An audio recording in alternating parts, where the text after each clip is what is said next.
All right, everybody. Harold Durana here today, and our guest for today is Mr. Ayman Khan.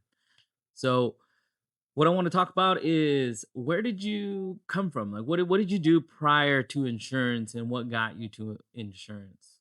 Yeah, so I was just your average guy going to college, man. Like went to college, just started at Purdue and it was okay. I just after like 2, 3 semesters there, I got really sick of it.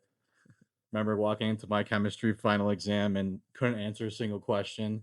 Handed the empty exam to my teacher and walked out. I was done.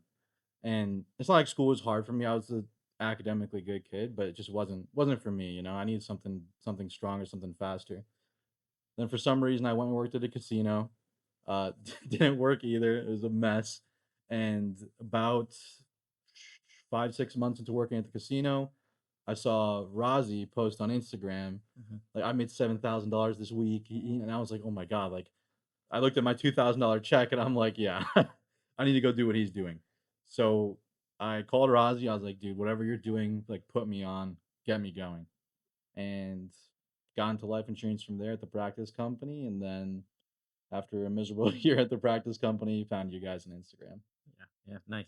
So, I want to unpack this and talk about this too, because I always give him a little bit of flack on this, but before coming here, when your group was having that conversation about coming here, you were Right. hesitant. Why Yeah. why were you hesitant? I was a avid Kool-Aid drinker. Everything they told me, I was like, I believed in the vision I was told, the dreams I was sold, everything. Like I was gonna believe everything they said and nothing else. So when I was told about the people that we were told all these lies about, I was like, no, never. I'm never gonna sell my soul. But then once you do your research, hear the truth, compare apples to apples, it's a no-brainer. Yeah, good, good, good. So for those of you guys who are listening, it was really hard. He didn't want to come at all, just so you know, to come work with our team. He fought against it, uh, tooth and nail, and then of course, eventually, worked out, and now he's here.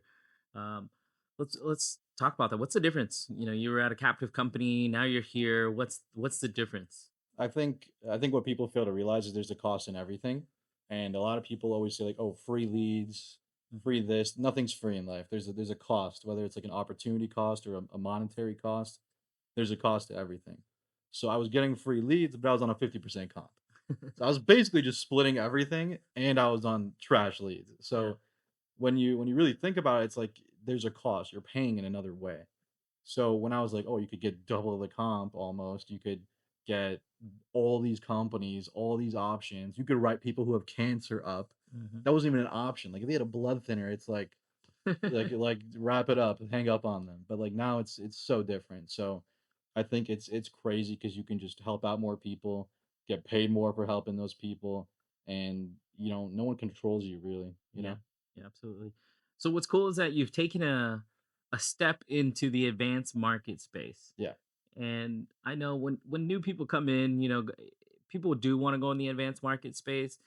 And generally speaking, what we try to get them to understand is that start with the basics first, learn the Exactly. basics, Yeah. so you know what you're working with, and then go into that, the advanced market Yeah. space. So tell us a little bit about that and how you got into that. I think when it comes to anything extra, anything that's not required, it's what you're going to do on top. A lot of people ask me, "Oh, how do you learn this? How do you know this?"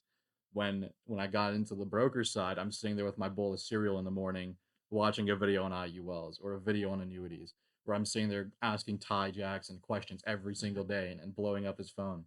So it's like other people are like, "How'd you learn all this?" But they haven't done anything to even try to learn it. Yeah. So it's like, the people who learn these things, like they teach themselves. They take the extra step, and then eventually someone will teach. They'll pass that knowledge down. But I think it's just whatever you put on top makes the difference. Yeah, it's important because it's like it's that overtime of Exactly. you gotta put in a little extra work so that way you learn. You got to do it no matter what. Doesn't matter what industry you're in. Really, you Mhm. got to put in that little bit of extra work. So, um, there's a lot of people out there that have college that been or in college maybe Yeah. or did finish college and are still lost, or maybe even somebody that works in the Yeah. casino, and they're trying to go somewhere else. Yeah. What's your advice to them? I think at least for my age group, everyone I graduated with in high school, everybody I knew, minus a few people, their main goal was just making money. Mhm, It's like, I want to make a lot. Like, I'm gonna become a lawyer because I want to make money. mhm, I want to become a doctor because it pays well. And if there's one thing I've learned is that the people who get paid the fastest are business owners. mhm. It's not the doctors, it's not the lawyers, because 12, 14, 16 later, you finally start your practice, you're almost 500K, a million in debt. Now you can start making money, and you're like 40 years old by then, and you're now touching your first few dollars. So it's like, my advice is, if you really love something and you're passionate about it, then go do it, right? Like, I believe if you really want to save lives and be a doctor, do it. But if you're sitting there like, oh, I'm gonna be a doctor or a lawyer to make money, like, no, absolutely not. You need to start a business. You need to get in sales. You need to get in something that scales and scales fast. Like, that's, you look at the age group of 20 to 30, the highest income earners in 20 to 30 are like influencers, salesmen, business owners. That's basically it. Yeah. No one else there is like working some crazy secret job or anything. It's salesmen, business owners, and influencers. That's it. And that's how it should be, right? The people who do something different and differentiate themselves instead of just going on like a manufacturing line, if that makes sense. Yeah, yeah, it does. So I'm gonna two part this. First is what flipped you to this being something you're passionate about and that you enjoy doing? Like what really got you there? Because again, we're talking about, oh, I just want to do something and make money, but Hmm.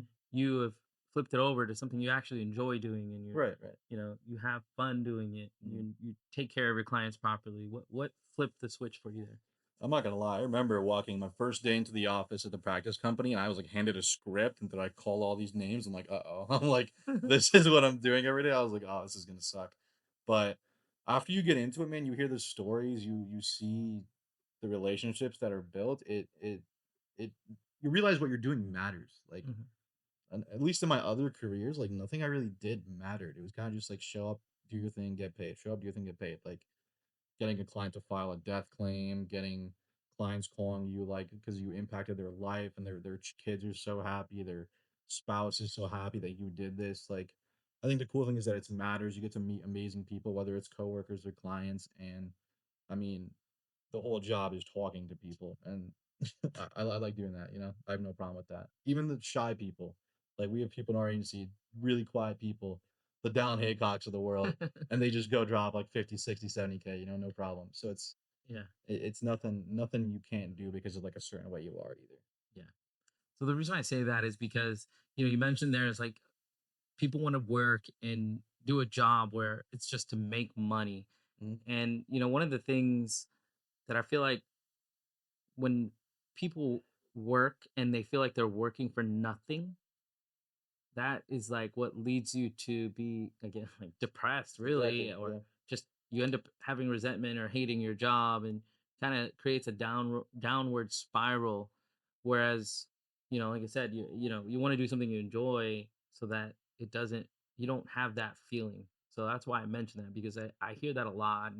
Got a lot of people who go to college and then they go into that career, into Hmm. that field, and they're like, I don't actually like this, Hmm. right? And then they end up leaving, right? A lot of people Yep. get their degree and then don't even work the job that they got their degree in, because Yeah. they're like, this is not what I wanted. I just Yeah. because most people do get a degree in a field where they're like, oh, it pays well, instead of finding something that they can be passionate about or there's something they enjoy.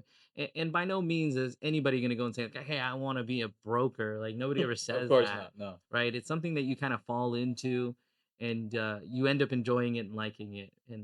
and it becomes, you know, something you become passionate about, right? Hmm. So that's super important. Yeah. Yeah. I don't think anyone's gonna sell insurance forever, man. This is like a gateway to your future life, right? To like retiring earlier than people and building something for your family. So no one here is just gonna sell insurance till they're 60 or 70 unless they really like it. But most of us are in this game 10, 15, 20 years and then sell, exit, and you're good after. Yeah, absolutely. So, for those of you guys out there, if you're on the fence, maybe college was it something you did, or maybe you work at a casino, who knows? And you're thinking about doing something else. Eamon is that person. That's where he came from. So, and again, I want to point this out. I'm going to keep pointing this out. He didn't want to come here in the first place, right? So a lot of you guys might be on that fence of not wanting to come here, and go or just not want to go into the industry, not necessarily with us, but to the industry. But one thing I want to point out is this. What was the biggest month, AP month that you've had so far? Submitted for 103,000. So 103.